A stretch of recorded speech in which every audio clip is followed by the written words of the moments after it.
EMI, expérience de mort imminente, c'est le sujet de notre rencontre.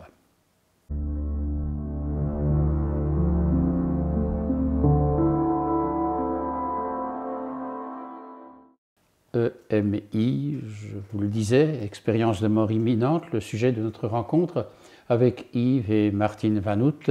Et nous voulons à partir de là, non pas faire des preuves de quoi que ce soit, mais porter un témoignage. Et merci à vous de le porter. Alors Yves, lorsqu'on parle de EMI, c'est quelque chose qui te touche particulièrement parce que tu en as fait l'expérience. Alors peut-être d'abord pour mieux comprendre quelles étaient à la fois les circonstances et ce qui a été vécu. Oui. Mais au point de vue circonstances, c'était très simple. C'était au mois de juillet, j'avais une trentaine d'années et j'ai fait une intoxication alimentaire qui m'a amené à un état de déshydratation vraiment très important, au point que l'interniste que j'avais vu m'avait dit tu continues plus à travailler, tu rentres ici en clinique, je dois te repomper. Alors, pour la petite histoire et dans les circonstances, Martine était partie au Portugal, c'était au mois de juillet, avec les 3 enfants et une amie qui accompagnait avec ses 4 enfants. Donc, eux étaient partis. Les hommes étaient restés à la maison pour voilà, continuer un petit peu à travailler. Et puis, on les rejoignait une dizaine de jours après. Voilà. Et puis cet état de déshydratation, je l'ai un petit peu négligé parce que j'ai dit à l'interniste, je veux terminer mon travail avant de partir. Donc, et finalement, je suis arrivé dans un état loqueteux. Et il m'a dit, bon, alors maintenant on travaille, je te repompe. Et petit à petit, c'est-à-dire dans les premières heures, au repos, au calme, etc., ça va bien. Et le lendemain, donc j'étais 12 heures en clinique, il y a l'infirmière qui rentre dans la chambre, qui dit le docteur a prescrit encore un médicament, je vais vous le mettre dans la trousse de perfusion. Bah, ok, très bien. Et puis, il faut préciser peut-être que tu es médecin aussi, je crois que ça éclaire. Oui, tout à fait, voilà. Médecin généraliste et en solo, comme on dit. Donc, on travaillait beaucoup tout seul, mais on n'arrêtait jamais. Et donc, l'infirmière pose le geste tout à fait comme il faut. Et là, je suis parti. Mais je me suis vraiment senti mourir. Puis plus rien. Jusqu'au moment où j'arrive sur un chemin éclairé d'une blancheur très douce mais intense, dans un climat feutré, ouaté, et c'était un chemin légèrement en pente montante. Et je dis tiens, bah, je m'engage, je marche tout doucement, un peu comme en apesanteur. Hein. C'est ça. Et à un certain moment, sur le bord du chemin, Martine et les 3 enfants qui très gentiment me font signe allez, salut, bon voyage. Donc sans aucune retenue. Et où vas-tu? On peut accompagner? Non, non, vas-y. Puis je continue la marche. Je n'ai vu personne d'autre. Au bout du chemin, rien. De la lumière. Et puis tout d'un coup, réveil. Comme ça, subitement. Subitement. Donc je ne sais pas combien de temps ça a duré. Ce que je sais, c'est que les médecins et les infirmières qui étaient autour de moi ont paniqué et m'ont dit tu nous as fait une fameuse frayeur, mais voilà, tu es de retour. Donc je n'ai jamais posé la question, mais pour moi ça a dû durer un quart d'heure. C'est ça. Mais le chemin, c'est quelques secondes. Et pour toi, c'est la lumière et la qualité de la lumière qui sont importants. Ah, c'était extraordinaire, un état de bien-être, de sérénité, de calme qui était vraiment étonnant, que je n'avais jamais vécu, que je n'avais jamais pu imaginer, ni en rêve, ni... Et le climat général était fait de sérénité, disons. C'est un petit peu cela qui était l'expérience qui était la tienne. Pas de panique, pas de... rien. C'était calme et le bien-être. Et donc, quand je me suis réveillé, Et je dis, mais alors zut, enfin, c'est très gentil, hein, vous avez bien travaillé, mais c'était très très bien là-bas. Comme un regret ou pas? Non, quand même pas. Alors, pas un regret, mais une impression, mais c'est vraiment extraordinaire. Et donc, je reviens sur Terre, et puis, bon, voilà, Martine revient du Portugal, etc. Mais je n'ai pas beaucoup fait part de cette expérience. J'ai un petit peu gardé ça pour moi, pas égoïstement, mais je me dis... Bon, une pudeur? Peut-être. Peut-être. Est-ce que ça va intéresser les gens? Est-ce qu'il n'est pas à moitié... il était très fatigué, probablement que... Bon, voilà. Mais justement, à partir de là, est-ce que ça a changé sur Terre, j'allais dire, puisque quand même, ton regard à la fois sur la mort, sur la foi, peut-être sur la médecine, je rappelle que tu es médecin, il y a des choses changées, une hiérarchie de valeurs un petit peu modifiée. Comment est-ce que tu parlerais de ça? Oui, donc j'avais déjà quelques années de travail comme médecin généraliste, donc bon, effectivement, j'avais côtoyé la mort dans de nombreuses situations, mais moi j'étais toujours serein par rapport à la mort, la fin de vie. Et donc, quand je parle de cette expérience, pour les gens qui ont très très peur de ce passage, je dis, ben, écoutez, comme moi je l'ai vécu, n'ayez pas peur. C'est vraiment quelque chose de très serein. Je ne vais pas dire certainement que pour tout le monde c'est serein. Les personnes qui arrivent en fin de vie et en agonie, c'est probablement plus douloureux. Mais ceux qui sont vraiment partis ne reviennent pas nous dire comment ça s'est passé. Mais mon expérience, c'était vraiment le calme, la sérénité. Donc peut-être est-il important de souligner que ton témoignage est de l'ordre du signe reçu plus que de la preuve démontrée. Par rapport, mettons, à la résurrection et d'autres choses. Je crois que c'est important de bien situer, et à partir de qui tu es aussi, cette approche. Tout à fait, tout à fait. Et donc, ça fait alors aussi un petit peu relation avec la vie éternelle. Voilà. Qu'est-ce qu'on devient? Alors, bon, je me rappelle d'un père jésuite qui donnait cours à l'UCL en sciences religieuses en dernière année de médecine, et pour lesquels il y avait quand même un examen, et puis il me pose la question, et alors, qu'est-ce que vous pensez de la résurrection de la chair? Alors, j'ai dit ça, non, hein, une autre question s'il vous plaît, moi, bon, je passe. Non, mais donc, je vais dire, l'âme est certainement vivante.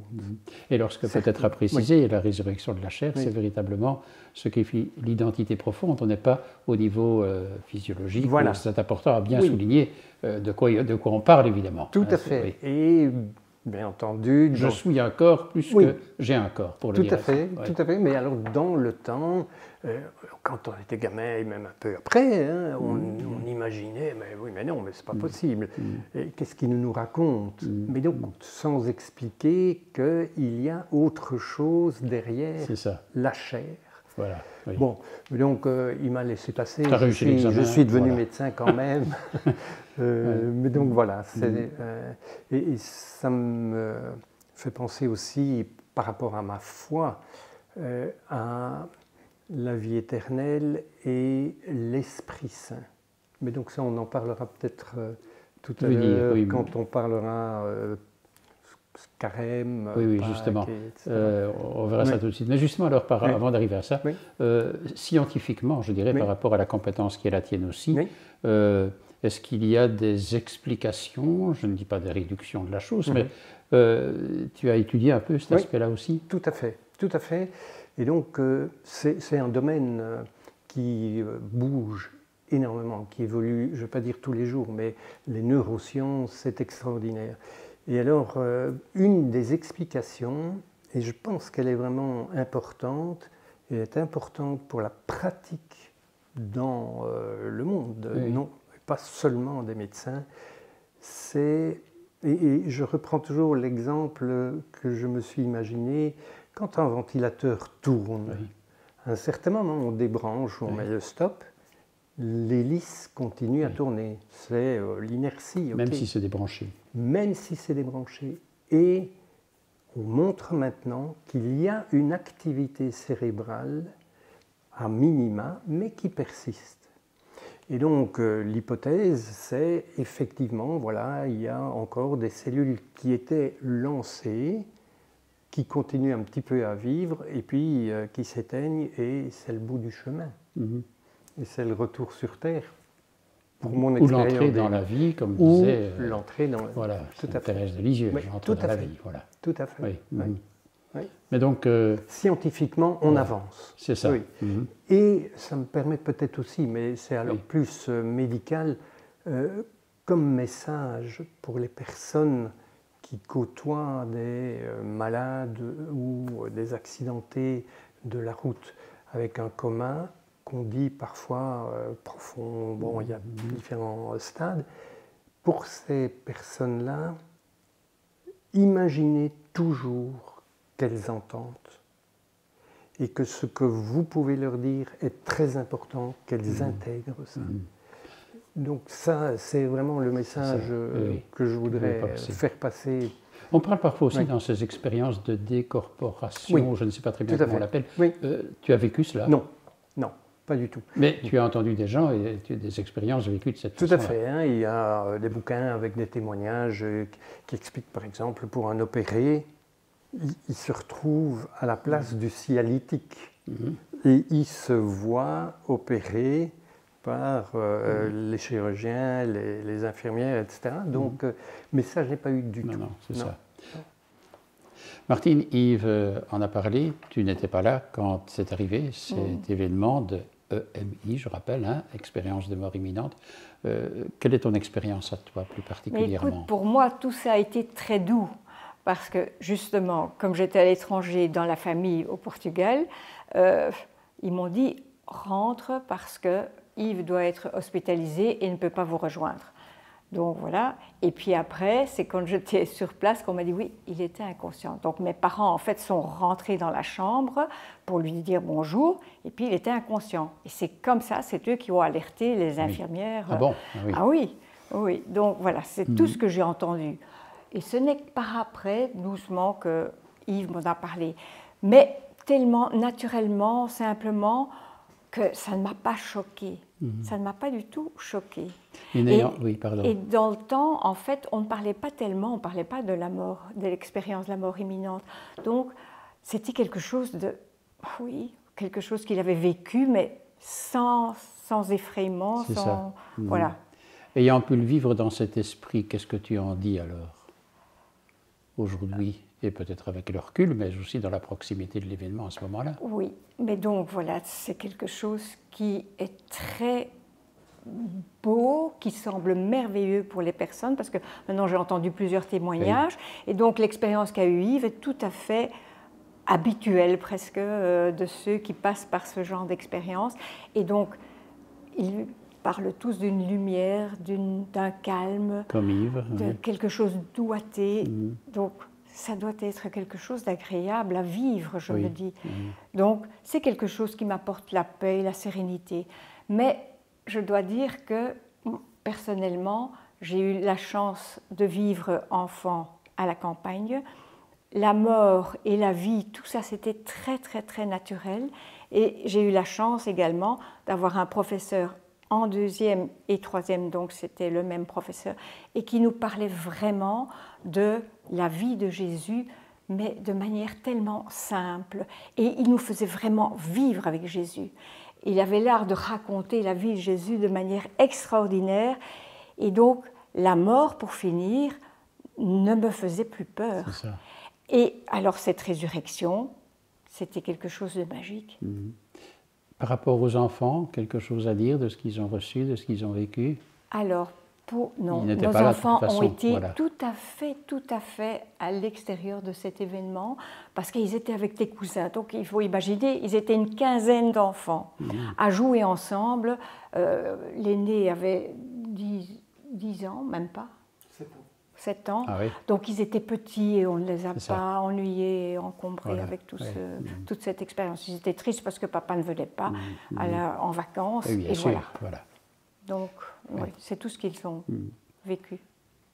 On enregistre cette rencontre au cœur du carême, c'est-à-dire dans la perspective de Pâques.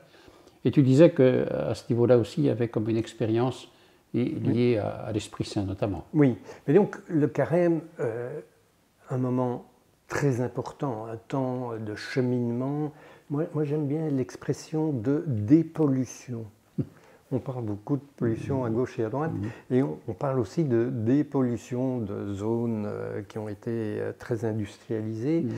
Moi, je pense que le carême peut être ce moment de dépollution où on se débarrasse un petit peu de tout ce qui nous entrave dans un chemin de bienveillance, de partage, de solidarité, d'occupation du temps. Donc, à tous les niveaux. Tout à fait. Et puis, on arrive à ce moment terrible de la croix. C'est épouvantable. Je n'ose pas imaginer l'attitude, le sentiment de désarroi des apôtres qui voient, mais non, mais tout est fini. Avec, à ce moment-là, quand même des paroles extraordinaires qui sont vraiment fondatrices. Un, vis-à-vis du bon larron. Tu seras avec moi. Tu seras avec moi ce soir dans même. le royaume. Tout à fait. Et l'autre à son père, pardonne-leur, ils ne savent pas ce qu'ils font. Et donc je me dis, mais au fond, oui, au fond, c'est vrai, de temps en temps, on fait des choses qu'on n'imagine pas, dont les conséquences ne sont pas imaginées. Et donc, bon, ça c'est... et puis alors, il y a la résurrection, magnifique. Jésus est sorti du tombeau, il est vivant. Il est vivant. Donc ça, c'est génial. Il est vivant, mais bon, on aime bien comme saint Thomas, oui, mais où ça et comment, etc. Donc il est vivant, et puis il y a l'ascension, et pour moi, le plus beau cadeau, c'est la Pentecôte. Pour moi, c'est le plus beau cadeau. On dit d'ailleurs, souvent, il faut peut-être le rappeler, que Pâques, Ascension, Pentecôte, c'est finalement ce même mystère de l'accomplissement du salut que le Seigneur le réalise. Mais donc, invoquer l'Esprit Saint, pour moi, c'est vraiment important. Et alors, tout ce qui est expérience un peu extraordinaire de télépathie et de contact avec des personnes décédées. Donc, là, tu dis, ça existe. Ça existe. Donc, une petite anecdote, pour acheter cet appartement ici, on était dans un très bon système, un foutu système pour les coronaires des acheteurs, mais un excellent système pour les notaires, puisque tout se passe sur électronique. Et donc, on fait l'enchère qui est valable 5 minutes, et puis à 4 minutes 30, il y a un autre candidat, et c'est très bien, acquéreur. Donc, mais avant de commencer, donc, tout était bien prêt, les connexions, Internet et tout. Et puis, je me dirige vers l'ordinateur. Maman me téléphone. Elle était décédée depuis 10 ans. Elle dit, tu dois le prendre. Tu dois y aller. C'est l'appartement où vous allez vivre. Extraordinaire comme télépathie. Et c'est vraiment vivant. C'est ce qu'on appelle un clin d'œil, un clin d'yeux, ou théologiquement la communion des saints. Exactement. Exactement. Et j'ai eu un prof de 3e humanité qui était un jeune jésuite, mais pas encore ordonné, mais qui était un gars extraordinaire et qui nous a fait découvrir tous ces exemples de communion des saints. Moi, je fais génial. S'il y avait, déjà en conclusion, presque Yves, quelque chose que tu dirais, mais ça c'est ce que je veux transmettre, c'est ce qui m'a changé, c'est voilà, la nouveauté que tu voudrais communiquer. Sérénité. N'ayez pas peur. Pas simplement au moment de la fin de vie, mais dans la vie de tous les jours. Et donc, ça rejoint la confiance et la foi. Oui. Tout à fait. Et alors, aussi quelque chose dont on n'aime pas trop parler, dont on ne parle plus beaucoup, l'espérance. Et c'est vrai que ce n'est pas évident de parler d'espérance quand on voit tout ce qui se passe pour le moment. Oui. Espérance, espérance, oui, on espère. Et alors, bon, ça c'est petite parenthèse, quand je vois que tous ceux qui se bagarrent se disent chrétiens ou se disent d'une autre religion. Guy Béard a chanté une chanson extraordinaire, Ô Jéhovah, on se bat, mais c'est pas ça que tu as demandé. Évidemment. Martine, on parlait du carême avec Yves. Et pour toi, cette dimension du carême et de Pâques, tu en dirais un petit mot? Oui, c'est pour moi une période où, enfin, c'est surtout la Semaine Sainte pour moi qui est importante. C'est une période où on est vraiment en pensée avec la mort et toute l'expérience qu'on a eue dans la vie, et on doit vraiment se préparer à cette mort, mais dans le calme. Et bon, c'est vrai que Jésus a eu peur. Je crois qu'on peut peut-être avoir également peur de cette mort, mais quand même pas de manière agitée, parce que justement, il y a cette vie après la mort. Pas une vie comme on croyait étant enfant, mais il y a des flashs, on sent qu'il y a une présence, qu'il y a quelque chose qui se passe avec nos aïeux. On a parfois tout d'un coup un flash, ah oui, oh mon Dieu, il va m'aider pour ceci, ou voilà. Et on sent que c'est pas, personnellement, ça vous vient comme ça. On lisait la communion des saints, mais la résurrection, elle est au cœur? Oui, elle est au cœur, tout à fait, tout à fait. C'est ça qui nous donne en fait cette force aussi. Oui, tout à fait. C'est ça, oui, franchement. Et je crois que pour beaucoup de personnes, ils doivent comprendre que même si on n'est pas catholique, il y a quelque chose après la mort. Oui, et il y en a beaucoup qui nous disent ça, il y a quelque chose après la mort. La résurrection n'est pas le monopole des chrétiens, elle est pour tous, évidemment. Voilà. C'est un acte de foi que d'y croire, mais il faut bien le préciser pour pouvoir bien comprendre, c'est évident. Oui. Merci en tout cas, Yves et Martine, de ce témoignage. Avec grand plaisir. Bonne fête de Pâques en perspective déjà. Merci aussi. Oui.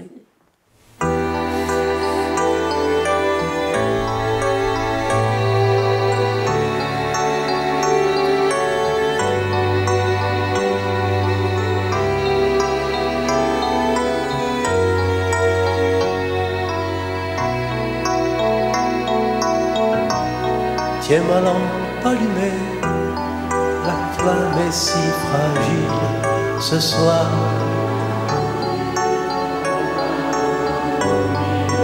Tiens ma lampe jusqu'à ton domicile, toi seul peux me guider.